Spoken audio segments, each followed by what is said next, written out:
Hey, Joe. We Hey. are we are back once again in Newport Beach to talk about this week's episode, the Showdown. And Joe, this was a real fucking roller coaster for me. And let me give you this much: we're gonna Okay. talk about this episode for a little bit, and then I may need you to convince me that this is a project worth continuing on. This episode may have almost broke me, Joe. So we'll, What? we'll see. We'll see. I just here. All right. So first thing that we learn, kick off the episode, we know two things. Kirsten is drinking vodka like she's Marissa, and Seth has not yet told Summer about what happened in Miami, even though Summer already knows because she saw it happening on television. Mm-hmm.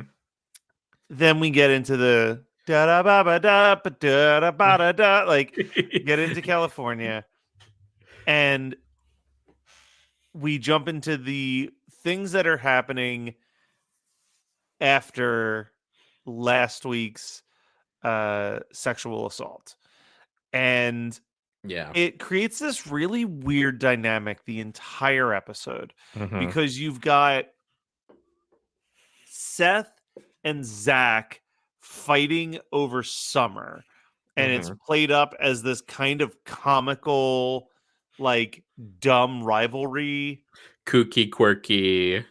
while simultaneously trying to also do a serious story of like the Trey, Marissa, Ryan thing, which just becomes this constant like hot, cold, hot, cold, hot. Like the tonal shifts are too much. You've got the Caleb Julie Cooper stuff happening, which like all of their scenes feel ripped straight out of a daytime soap. Like the music cues, the dialogue, the delivery of the Mm-hmm. dialogue, like it's very awkward and stilted and like kind of whispery.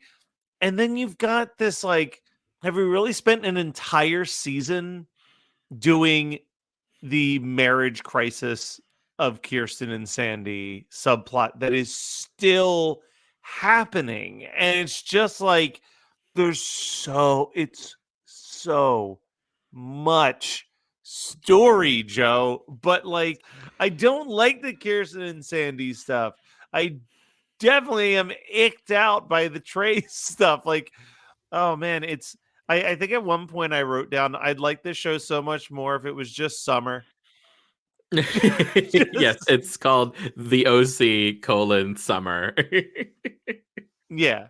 Like because she is the most like her at one point she tells Seth like, man, it just shouldn't be this hard. Mm-hmm. And that proves that she's the smartest teen in the show because she gets that much. But B, like, I'm starting to feel that way too. I'm like, you know what? It shouldn't be this hard to enjoy a 42-minute episode of television. This was a frustrating episode. Joe, let me ask you, what do you think of this episode? Because I'm like steamrolling right now with rage, but you're the expert. I know that everyone has warned me that 3 and 4 it doesn't get better here. But No, like, because okay, the reason why I like season 2 and hold on. The one of the reasons why I like season 2, which I'm realizing in this moment as you have basically like, are having this crisis of Orange County faith over here, is that season 2 of the OC, we can still get quirky with it. Like we can yeah, still have like a situation where, the hijinks are in like literal hijinks are ensuing. A crystal egg from a movie is going to yeah, fly through the air and someone with no like, physical skills at all is going to catch it. That all kind of like with all the stuff in this episode, it's kind of the beginning of the end of that. So let me address your points one by one. Okay. All right. The storyline of this like forever season long storyline of the Cohen's marriage is in trouble, right? Which, I mean, spoiler alert, ends with Kirsten drunk driving and getting hit by a truck. I literally, that was the point when that happened, and I wrote, "This is too much. I'm almost ready to quit." Like, I'm kind of glad that we're not doing our 2 episodes like we normally do and are only doing 1 episode, because I Yeah. literally threw my hands in the air and then put on Insecure. I was like, I need Well, I need something light, like Insecure. I was like Insecure. Okay, all right. Or I mean, Barry. I needed something to cheer me up. nothing says light like Issa Rae and Yvonne Orji. What's her character's name in? Is it Issa also? Yeah, I think so. It's Issa. I It's know a it's Issa and background. Molly. It's become a background show too for me. Barry has my full attention. Insecure, I'm on like season 4, so I'm almost done. But it's I feel like that show. This isn't the Insecure podcast, but I know there was like a pretty long break between season 3 and season 4, and I Mhm. really feel like some steam was lost Sure. during that long break, because I've been kind of zoned out on season 4. Anyway, so yes, So this and also context for the listener, right? This is a situation where we're only doing 1 episode, but Matt just watched it. yeah, So the just takes are hot. We just haven't watched it. marinated. It's fresh, and also like this is probably the latest we've ever recorded. Yes, So which thank you for that. of It's course, but I'm sure that there's also an element of that where I'm just like, I'm tired and angry. yeah, you're just I'm a angry old man. But so let's not forget, right? Like the first half of season 2 was Rebecca, whatever the fuck her name is, Rebecca Bloom. Yeah, that's what I mean. Like the Rebecca stuff was dumb, and the Carter stuff, like it's all just, and Mhm. I feel like I don't understand, and maybe they'll explain it in the next episode, but like I feel like I don't understand why Kirsten is downing vodka. Is she downing vodka because she thinks that Carter's her long lost love? Is it to cover up guilt about how she feel that she kissed Carter? Like we're not really getting much of a motive. So like Sandy coming home with flowers ready to take her out to dinner and finding her like beyond passed out drunk on the couch, Mhm. and the amount of there's like 4 different jokes in a 40-minute jokes in a 40-minute episode of how much vodka she's drinking. Yeah. Like like We're still between keeping light Sandy, of it. yeah, like Sandy sniffs the orange juice and is startled by it. She offers a glass to Julie Cooper, who's like, Jesus is a lot of vodka. And then again, when he takes her home, or when he finds her passed out on the couch, he sniffs the glass and is like disgusted by how much it Well, I stinks think of she's just vodka. drinking straight vodka at Yeah, that point. pretty And much. Julie Cooper is like also just like immediately, it's very like after school special. Like Yeah. she's just like, are you okay? It's not, Yeah. you don't find it at the end of at the bottom of a bottle. But in that same scene though, right? It does give you what I believe is the reason for her drinking and why she's feeling that way. She's like, the boys, left at the beginning of the summer last year. There was the Rebecca Bloom thing, and Carter came in and fucked up her. Like it's a lot of things that she's tried to stay cool, calm, and collected for, but it's unraveling. And the Carter stuff really, because like you and I know, the audience knows that Sandy was faithful to her. He just kissed Rebecca once, Yeah. but like Kirsten doesn't know that, and her inclination is to like try to do more. You know, her Yeah. inclination is like she wants revenge, but she's also like, it's, you know, again, this, it's not a binary answer. You can want revenge and you can be attracted to somebody, and you can also like resent the fact that like your marriage is in a rocky place when most people go to you as like the ideal and the pinnacle of like what a relationship is.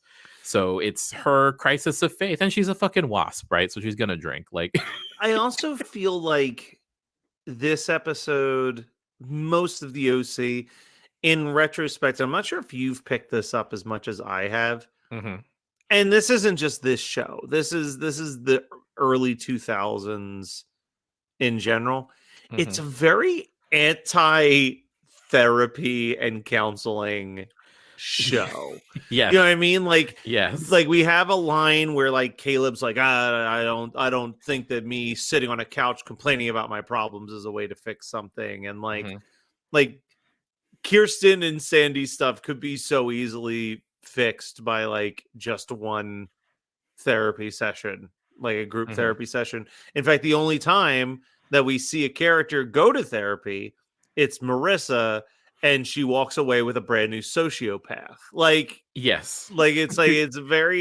It's such a early to mid 2000s view of what therapy is, which is like it's Yeah. for crazy people. Yeah. Like, You're shipping me off to rehab in San Diego to meet with yeah, a special doctor there. And it's like, whereas, like, if that were to happen now, it's been like, yeah, she goes and she gets better and she comes back, and that's the end of it. Like, drama over. yeah, Uh, yeah, it's the Kirsten Sandy stuff.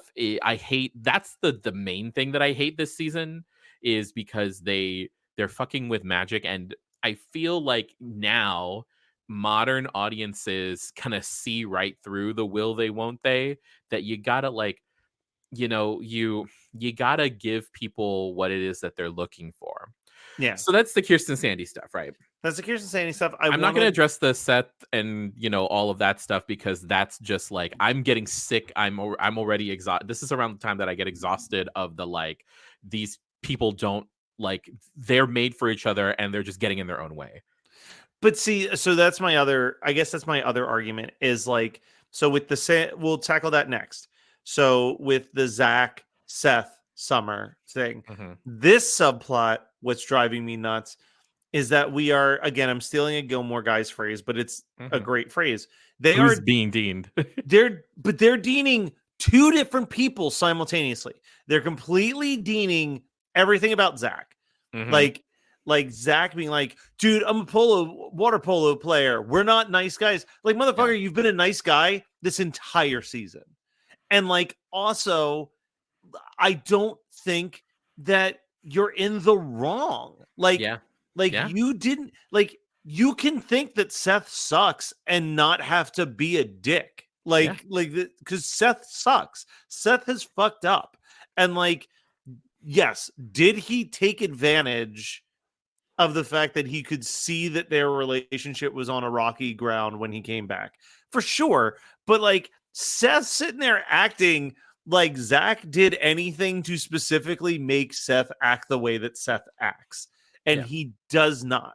He just he basically weaponizes Seth against Seth Mhm. by knowing that Seth is going to blow this Yeah, and waiting. he knows, he's savvy enough to know that like, no, Seth is gonna do what Seth does, which is fuck this up. And I just need to sit back, watch, and he even says it. He's like, dude, I'm a water polo player. We're never the good guy.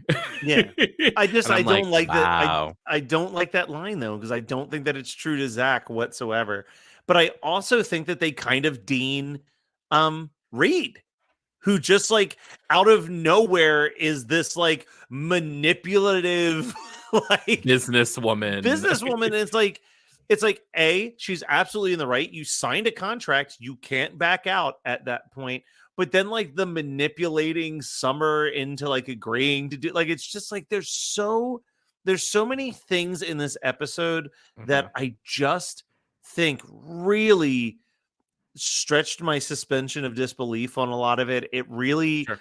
made me feel, and maybe look, maybe the fact that I'm complaining. Here's the flip side: I'm complaining because they're not doing the characters the way that I feel the characters exist, which in a retrospect way actually probably means that I love these characters more than I'm willing to admit, because I feel like everything that's happening right now is so against what I've come to accept these characters to be. Like even the Trey stuff, Mm-hmm. and we'll get into the Trey stuff later, but even the Trey stuff feels like weirdly rushed and Mm-hmm. like out of character still to the character that we've been following. Mm-hmm. But we'll get there in a second, because I do want to, like, we're doing good focusing on these 4 plot blocks. So let's kind of close out the Seth Zach thing. Like, I will say the line of the episode for me Mm-hmm. is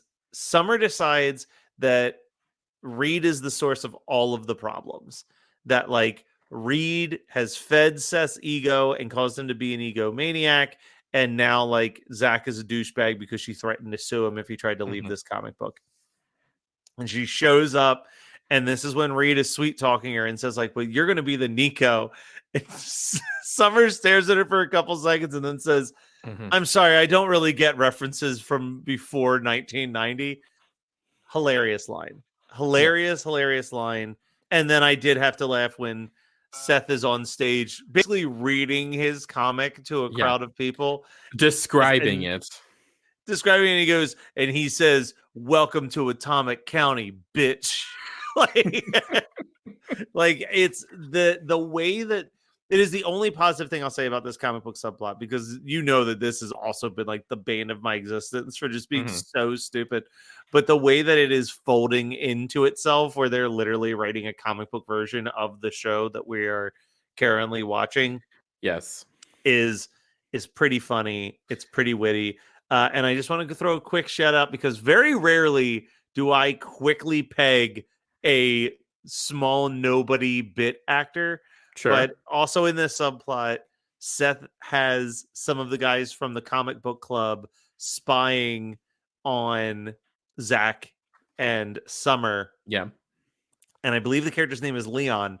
The character Leon, who's spying on them, has maybe 2 lines of dialogue, but as soon as he spoke, I was like, that is the intern Howie from the entire 8th season of Scrubs, and one of the main kids in the Little Giants movie. And I just double checked to make sure I was correct, and I was. So also in this was a person who like went viral maybe 10-15 years ago, but at the comic book signing there's a geek who winks at Summer when she comes out in costume. Mm-hmm. And I think that there was like a mini documentary on YouTube that went viral about this guy who, for whatever reason, was just the most popular no lines extra of like the 2000s, and appeared in basically every single teen show as a just background character, like in Glee and all of this stuff. Hold on, now I need to look. So hold on, I'm going to.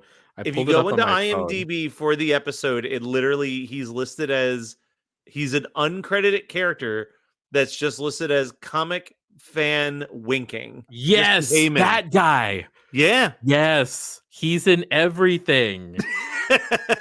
he's like Clark Duke, but like yeah, he's like a Clark Duke didn't get to speak in shows. Yes, exactly. But like looking at, so I pulled this up. So these are just some of his appearances at this same time. He was in Greek. He was in he was Monk. Definitely in Greek. He was in Better Off Ted. He was in 17 again, Heroes, Pushing Daisies, Forgetting Sarah Marshall, Curb Your Enthusiasm. But like, I guess I should be doing a better job of explaining this. So he was in Greek. His character's name just said superhero. In Monk, he was third UFO enthusiast. In Better Off Ted, he was employee. like he's like Heroes, he was comic shop customer. Like it's just these non-speaking. Forgetting Sarah Marshall, theater audience member, uncredited. like, but it's just turned into this game for people where they're like, he's in everything. Can we find him in this? And yes, at this time in 2005, he was winking comic book nerd on the OC. Can I make one final observation? Sure. So you hate this episode because it's questioning your reason to continue because of how just like drama layer after drama layer of this like very weighty lasagna is Mm-hmm. being put together, right? Whereas, like, you know, this season has had its fair share of like quirky, campy, the mall episode. The moment, you know what? Like, If I had to boil it down to a specific explanation, though, Joe, it's I think what I said earlier. It's that I don't like most of these characters already. Like I don't like mhm, Trey, I don't like Seth, I yeah, don't like Marissa. And those are pretty yeah, big characters to dislike. And I don't like Julie Cooper or Caleb. You know what I mean? Like these are yeah, characters that I have yeah, not liked you, from the start. yeah, But then I feel like the characters who I love, Sandy, Kirsten, and Summer, are all being done so dirty these last few hmm episodes. Summer is like kind of unlikable the last few episodes. She's still my hmm favorite character, but like I think Joey, when we had Joey on for the Risky Business episode, said it really well. Like she's not being even remotely a supportive girlfriend hmm to like something huge that's happening in her boyfriend's life, and she could not be less enthusiastic or supportive of yeah, it at all. yeah. And then the She's Sandy only and concerned Kirsten, about how it affects her. exactly. And the Sandy and Kirsten relationship really is like seems I think it's that the characters who I clung to as the reason that I enjoy the show are all being done so dirty all at the Yeah, exact same time. yeah. So here's all I can ask. I know that season 3 and 4 we're going to hit some rough waters from all the previous stuff. Do you think that I will be happy with a course correct on those 3 characters, or are they going to You continue to do them dirty over and over and over No, a again? course correct for sure. Okay. Summer's series arc Okay. in the episodic structure and the series structure, her arc is my favorite. Okay. Ryan's is the most predictable Yep. because he's essentially the hero. And then like Seth, take it or leave it, right?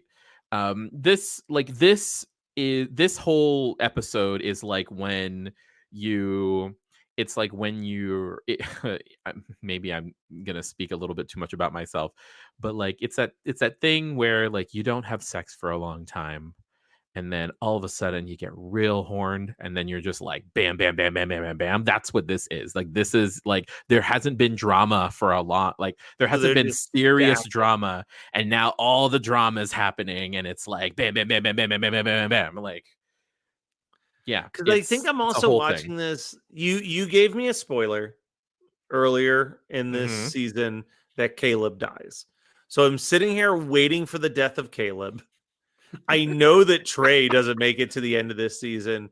And now I'm like, yo, are they about to fucking kill Kirsten as well? Like, is this going to be Widow Sandy for 2 seasons? Like, No. like, so I'm getting overwhelmed. I'm getting stressed. Oh, I because think, I did tell you, right, that like something happens with Kirsten yeah. at the end towards the end of the season. This is not it. Honestly, I completely forgot. Like I was shocked when it happened because I was like, "Oh, that's right. She does this does happen to her." Hey, do you have an idea for a podcast but don't know where to start? Or do you have an already existing podcast that you want to take to the next level? Well, check out WeKnowPodcasting.com.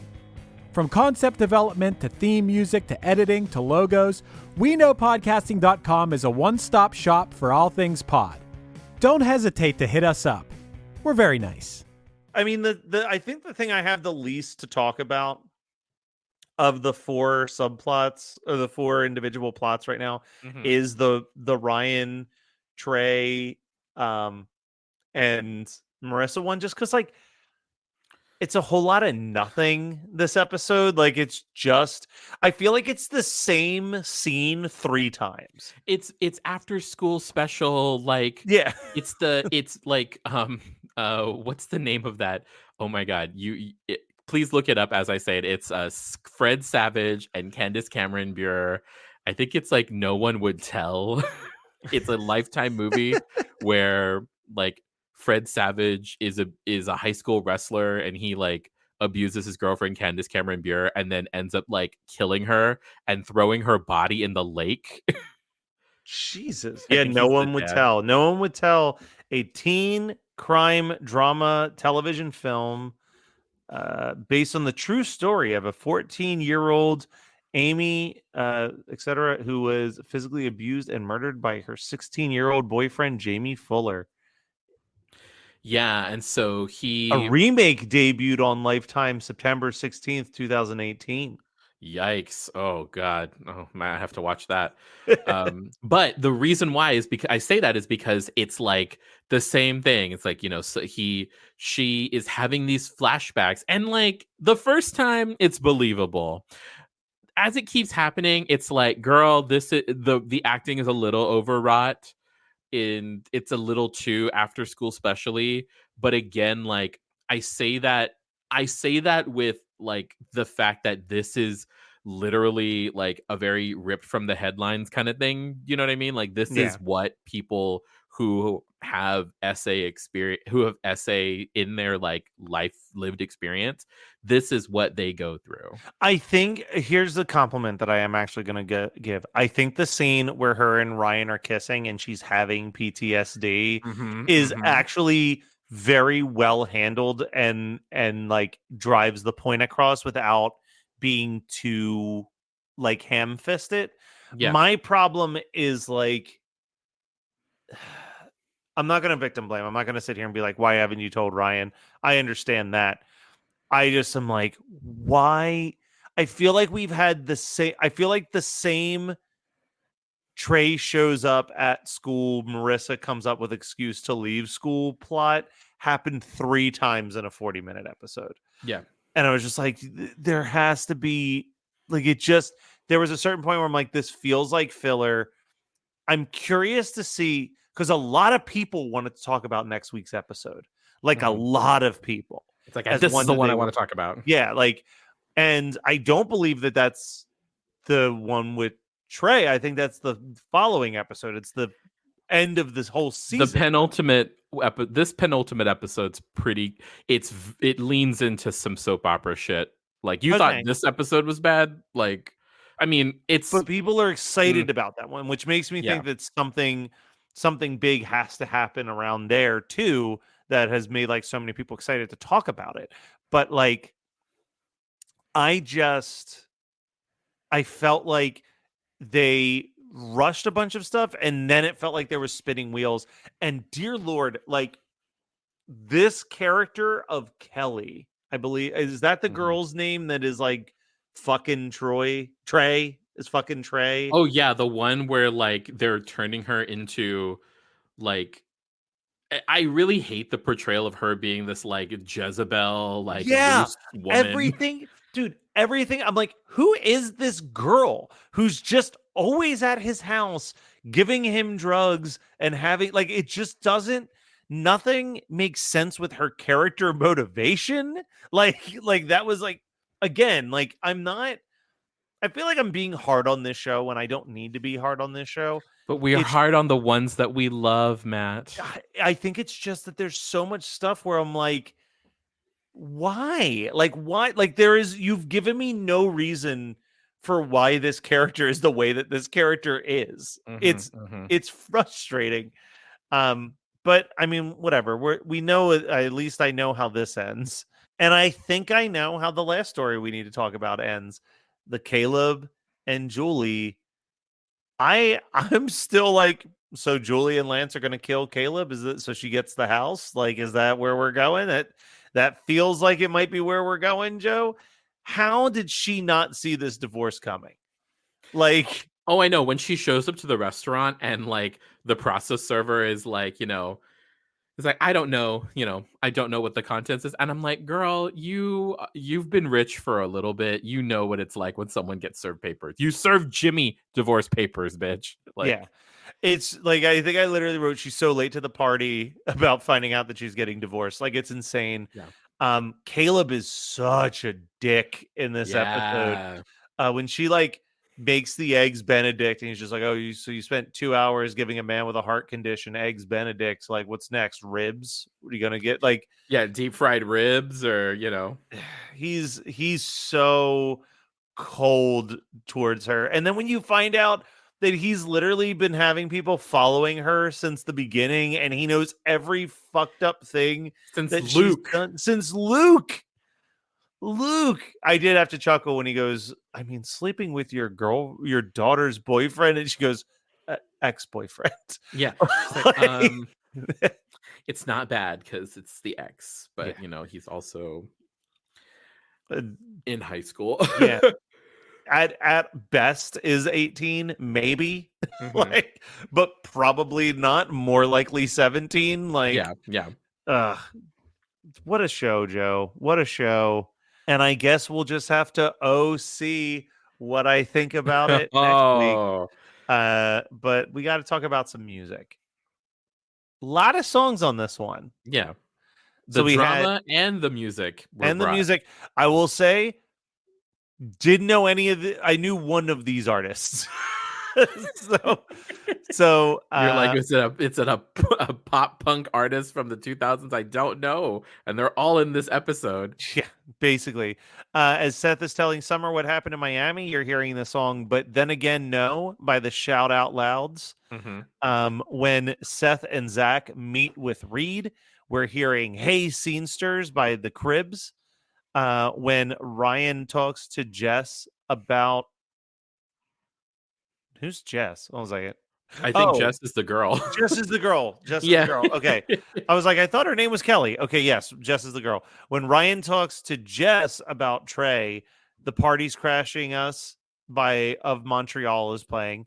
When Summer is helping Marissa pick out clothes to wear to Seth's big comic book party, The Big Fight by Stars is playing. When Zach and Seth get into a brawl in the comic book shop, Cage That Tiger by the Soul Dad Brothers plays. And when Sandy's looking for Kirsten as she's out getting drunker, 2214 by the Album Leaf is playing. Mm-hmm. Joe, is there a song on here that's the song of the episode, or are you just going straight to Phantom Planet again? I mean, all of it was kind of incidental. There wasn't like a, here I go again. It wasn't like anything back. I will say, though, that I did enjoy the tune that's playing when they go to meet Reed. That's what I wrote down, too. Hey, Scenesters. That song came on, and you know what it is?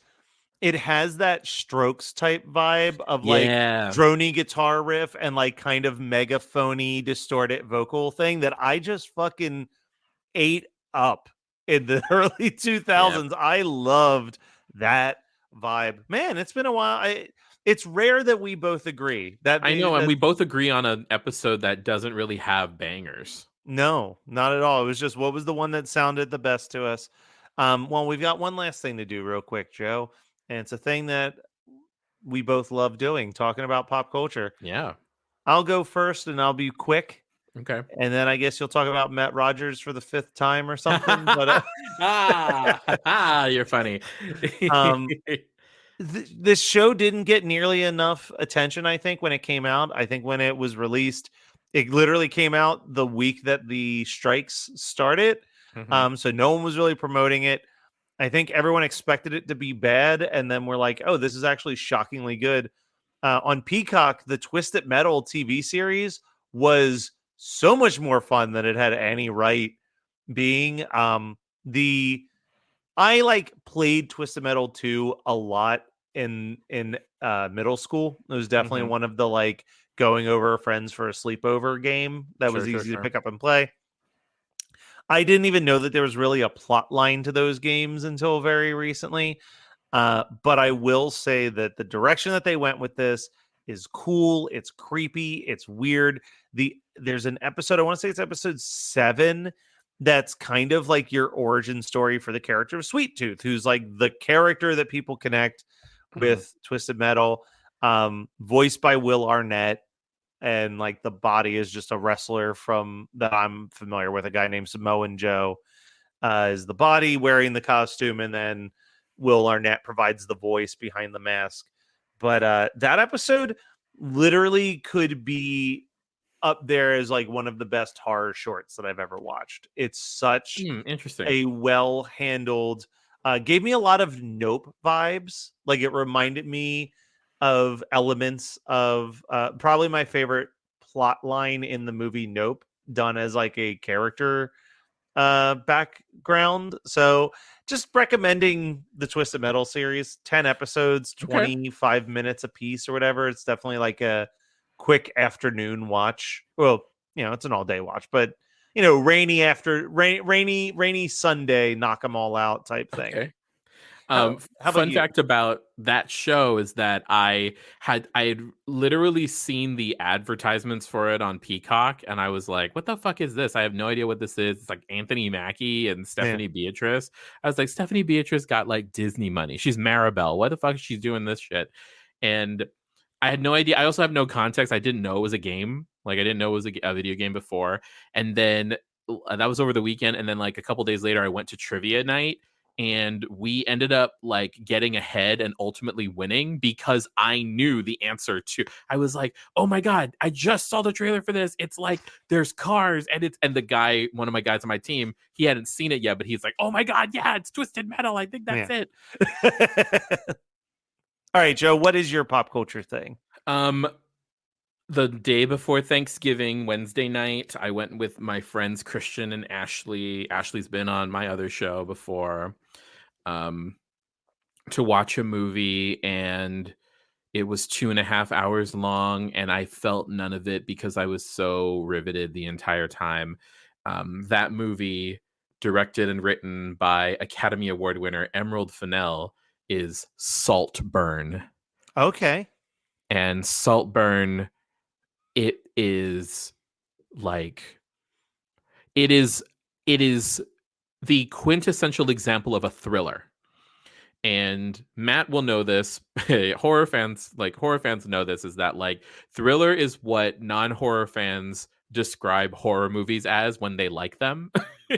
Yeah, I always say that a horror movie becomes a thriller when it's nominated for an award. Yes. Case in point, the most famous example is a nomination and subsequent award for Best Picture of The Silence of the Lambs. Yeah. But Saltburn is amazing. It is challenging. It is also like really wild. Like there are 3 specific scenes that are just like, what the fuck is happening right now? So to give you the best thing to do about Saltburn is to go in knowing literally nothing. So if you turn this off and go watch it, you're welcome to do it. But if you want some sort of situation, if you want some sort of synopsis, essentially what happens is Barry Keoghan, a brilliant actor who he plays this kid who's college student going to Oxford in England, and he becomes enraptured by the big man on campus. His name is Felix. Felix's ancestral home is called Saltburn. It's literally a castle in the English countryside, and they end up being friends. He ends up befriending Oliver, and they go to Saltburn for the summer, and they spend the summer there, and then that's when the real meat of everything happens. And it's such a ride. It's so beautifully shot and very well done. The dialogue is fantastic. And again, 3 specific scenes are really challenging, to the point where like I became so aware that I was watching it in a room filled with other people at a movie theater, that it was one of those things where I was like, I think I should be watching this by myself. I don't think this is something I should be don't think this is something I feel comfortable being aware, perceiving other people around me. I'll have to check this out because I obviously loved Promising Promising Young Women, who Yeah. that was the previous film from this filmmaker. So And that was her first feature film, by the way, her first feature Yeah. film directing and writing, and she won an Oscar for best original screenplay. I would not be surprised if this film also receives some Oscar buzz.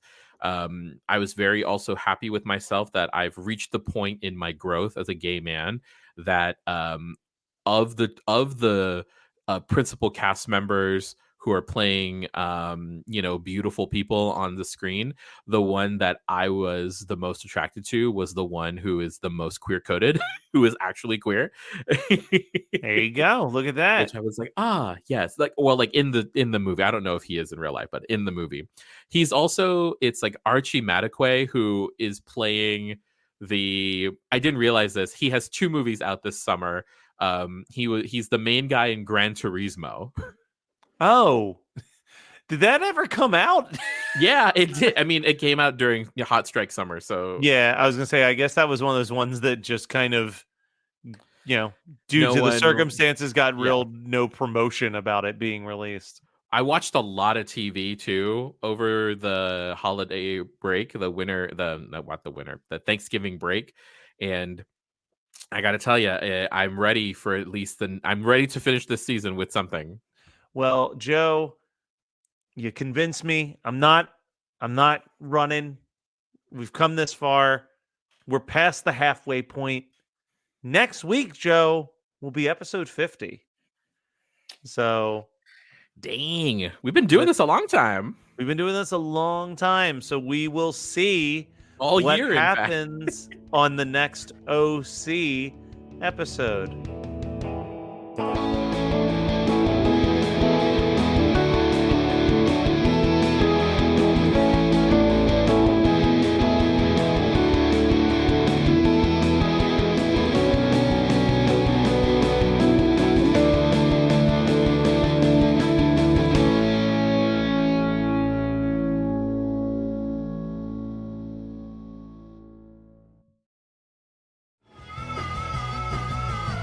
You're listening to the Geekscape Network.